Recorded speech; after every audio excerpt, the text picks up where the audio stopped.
Não cabem na mesma frase Pato, David, Marcos Paulo. Ele assim, o Calleri hoje é titular, mas Sim, assim, claro. o Calleri não tem a técnica que o Pato tem, nunca chegou nesse nível. Mas tem toda a entrega Luciano, que o Pato nunca teve. Exatamente. Só que é engraçado, você vê, o Pato quando estava no banco do São Paulo hoje, estava ali, ele estava orientando companheiros. Essa imagem que a gente tem do Pato ser disperso, desinteressado. No São Paulo eu não sei o que acontece. Ele se mostra um jogador de grupo. Fala, rapaziada, bora para mais um vídeo aí, já de manhã, já cedo, botando um vídeo aí na sua telinha, tá? Vamos estar acompanhando aí o linha de passe, repercutindo aí, né? Falando sobre o jogo do São Paulo com o Bragantino, 0 a 0, falar sobre o Pato aí, e obviamente que não dá para fugir, né? Já avisando também o confronto contra o Palmeiras na quinta-feira, o jogo aí, né? Que todo mundo espera, valendo a vaga na semifinal, tá? Você que tá chegando agora, se inscreve no canal, deixa seu like e ativa o sininho aí, que é muito, muito importante, e não pula o vídeo, tá? Assiste o vídeo completo aí, que o vídeo tá muito bom. Beleza? Tranquilão? Bora pro vídeo aí. O jogo foi morno, hein? Pato e rato. O jogo foi morno. Vamos começar ouvindo o Dorival para a gente falar dessa partida 0 a 0 para Bragantino e São Paulo na reestreia de Alexandre Pato. Todos sabem, né? E têm acompanhado aí a sequência de jogos que nós estamos tendo. E teremos um jogo importantíssimo na quinta-feira. Foi um risco muito grande, né? Nós colocamos hoje, ou se colocássemos hoje a equipe principal atuando, principalmente pela recuperação. O Palmeiras atuou no dia de ontem, nós jogaríamos hoje. Estamos aí com algumas posições em razão de lesões em sequência, com uma carência natural, principalmente os dois homens de zaga. E eu acho que seria conveniente nesse momento que fizéssemos o que fizemos. Poupar o time pensando na quinta-feira. E aí 0 a 0 contra um Bragantino que tem conseguido bons resultados em casa, Rodrigo. Você concorda com a estratégia do Dorival? Completamente. O São Paulo conseguiu um resultado espetacular diante do time que o Dorival levou a campo, né? O São Paulo reserva. Eu até brincava, né, conversando com alguns. O time reserva do São Paulo parece o terceiro reserva, o quarto reserva. Primeiro que já tem muita gente no DM, né? Então é um time, diria, frágil. O Jandrei é um goleiro que não passa muita confiança, passou em branco. São Paulo teve uma semana muito positiva. São Paulo venceu o Fluminense, que a gente está elogiando, o técnico da seleção. São Paulo venceu o Palmeiras do Abel, no mata-mata, que sobretudo é muito difícil. E empatou contra um Bragantino que está voando. O Bragantino meteu 4 a 0 no Flamengo outro dia nesse mesmo estádio. E o São Paulo reserva. O São Paulo tem dois laterais jovens, né, nessa partida, né? Teve o Natan e o Patrick. O Rogério Ceni já falava, né? Eles estão muito verdes. Eles não são palmeirenses, mas eles estão muito verdes ainda. Então, perdem muitas jogadas, se equivocam muitas vezes. Questão de posicionamento, precisam realmente mais de rodagem e de... O Matheus Belém na zaga. Não foi o Matheus Belém que foi usado pelo Rogério numa coletiva como exemplo de... Jogou até o Belém. Foi o melhor em campo, foi eleito o melhor em campo. O Belém, o zagueiro, o Diego Costa estava na parceria. Mas o Arboleda foi um raro titular hoje, esse Belém. Olha o Belém salvou o gol em cima da linha. Não ia entrar, não. Olha lá, ó, ia passar. Eu fiquei morrendo de medo dele fazer contra, ó. Essa bola ia sair. Bola dentro, eu também fiquei com medo dele mas fazer assim, foi São bem, Paulo tem jogadores de qualidade técnica bastante discutível. Então, por exemplo, o Marcos Paulo errou tudo hoje, por exemplo. Jandrei errando saída de bola. O David também não foi nada feliz. E o São Paulo teve a chance de ganhar o jogo no final. Se o David toca a bola, simplesmente rola para o meio. Né? Tem alguns jogadores que a torcida de São Paulo simplesmente não entende porque jogam como titular. O caso do Alisson, num jogo como reserva, ele tem a condição de jogar. Michel Araújo voltou a jogar, é um jogador interessante, que pode ser útil. Imagino que talvez em alguns minutos vai entrar no jogo contra o Palmeiras. Mas o Bragantino foi melhor, esteve muito perto de abrir o placar. São Paulo se segurou na maior parte do tempo. No segundo tempo, o Bragantino cansou. E aí o São Paulo teve uma ou outra alternativa, sobretudo em contra-ataque. O Dorival foi um que defendeu técnico brasileiro na seleção brasileira, deu meio que uma cornetada nessa onda estrangeira de treinadores. Ele acabou levando a melhor sobre o Abel na partida de ida, claro que tem a volta. E o Pedro Caixinha, que também está muito bem, né? Chegou o Bragantino e está desenvolvendo um bom trabalho. ele não conseguiu. Esse é o lance que eu referi. O David faz a opção errada. Ele tenta uma finalização quase sem ângulo. 2 jogadores do São Paulo entrando tranquilamente. Era a final da partida, né? Mas então o Dorival termina uma semana muito positiva. Mas claro que o foco e a grande determinação para o São Paulino é tentar sair do Allianz Parque quinta-feira classificado. Não é fácil, não, viu? O Palmeiras em casa, a gente sabe o que acontece, né? Apesar do empate. Falou de do ontem Alexandre Pato. com o Flamengo. Eu vou puxar agora. Presidente. Eu vou levantar essa bola agora. E a estreia? Tem uma estatística curiosa do Pato. Essa é a 11ª estreia do Pato. A terceira do São Paulo.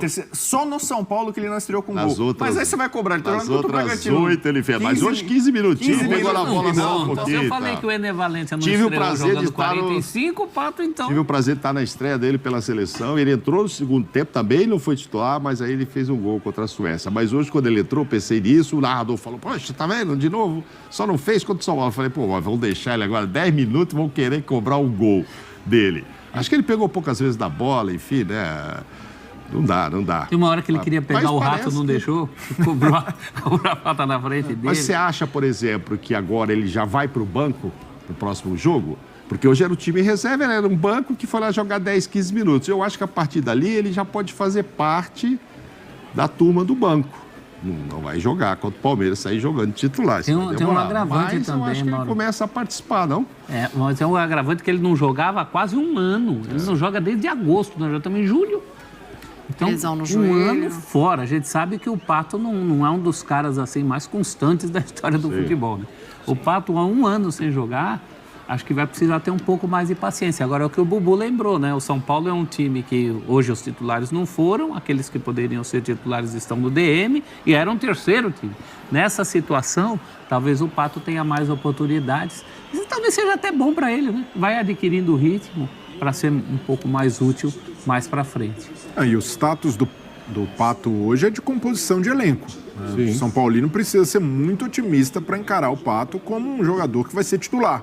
Num primeiro momento, não vejo nenhuma chance disso, a não ser que surpreenda demais ou o São Paulo continue empilhando desfalques, lesões, mas hoje as chances do Pato ser um jogador para jogar até 60, 70 minutos ainda são remotas. Mas ele pode ser um jogador para mudar jogo?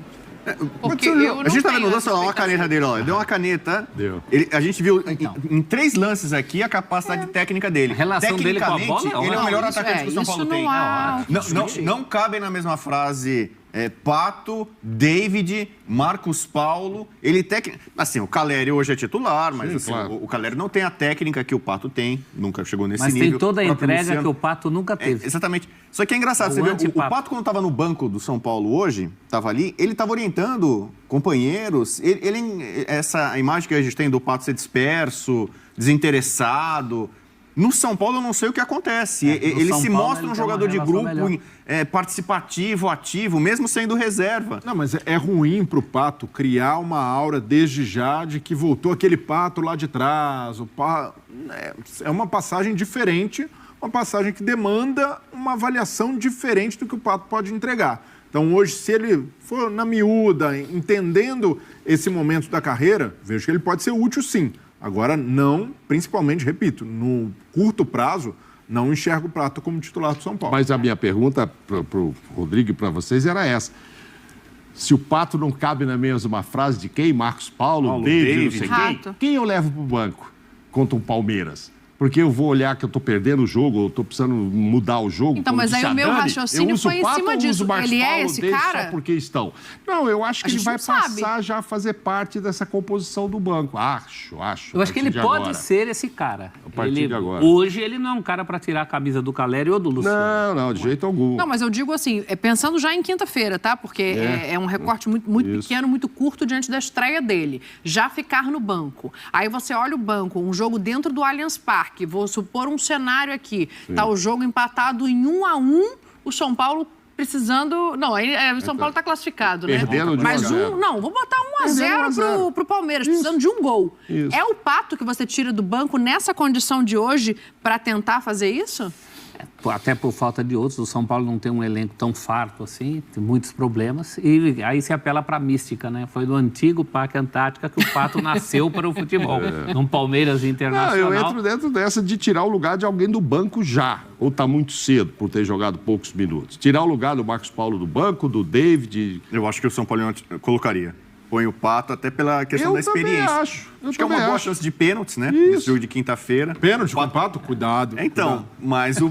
Se não tiver o Dida... O Pato ficou marcado naquele Corinthians e Grêmio, mas ele já bateu muito pênalti com sucesso na carreira, Experiência, né? O Wellington Rato, por exemplo, precisa estar para bola parada também para possível pênalti. Sim. O Marcos Paulo, por exemplo, não precisa estar lá, não né? acrescenta nem nisso, né? Então eu acho que não é provável, né? Joga só 10 minutos. Quando a Dani faz essa pergunta, eu fico pensando, claro, tem a condição física, porque a técnica e a experiência faz com que ele roube já o lugar de alguém no banco. Ele fez alguns lances de efeito ali, costurando no campo de defesa, dando caneta, saindo, driblando, assim. Pode segurar a bola. Ele é um jogador muito mais inteligente para segurar a bola no Allianz Parque do que um jogador de velocidade ali. Do que, por exemplo, o Marcos Paulo, que é um menino. Né? David Marcos Paulo, que às vezes tem mais velocidade do que aquela inteligência tática para tomar a decisão correta. E não haverá nenhum barulho coletivo, as pessoas não irão às ruas falando, nossa, colocou o Pato, tirou, por exemplo, o David ou o Marcos Paulo, porque com todo respeito... Se ele faz isso com o Caleri e com o Luciano nada, é outra coisa, né? Mas aí já entra no time titular já é mais complicado. Aí não. Aí acho que a gente chegou a um acordo aqui, que ele não é o salvador da pátria. O Caleri e o Luciano saíram contundidos da partida de ida. Sim. Jogaram só o primeiro tempo. A gente não sabe qual vai ser o estado físico do Caleri, nem o estado físico do Luciano para essa partida. Caleri foi um milagre ter jogado aquele primeiro tempo. A boa notícia é que tem até quinta-feira, né? O jogo ganha que os outros concorrentes. Vamos fazer um intervalo rapidinho aqui no Linha de Passe, a gente já está voltando.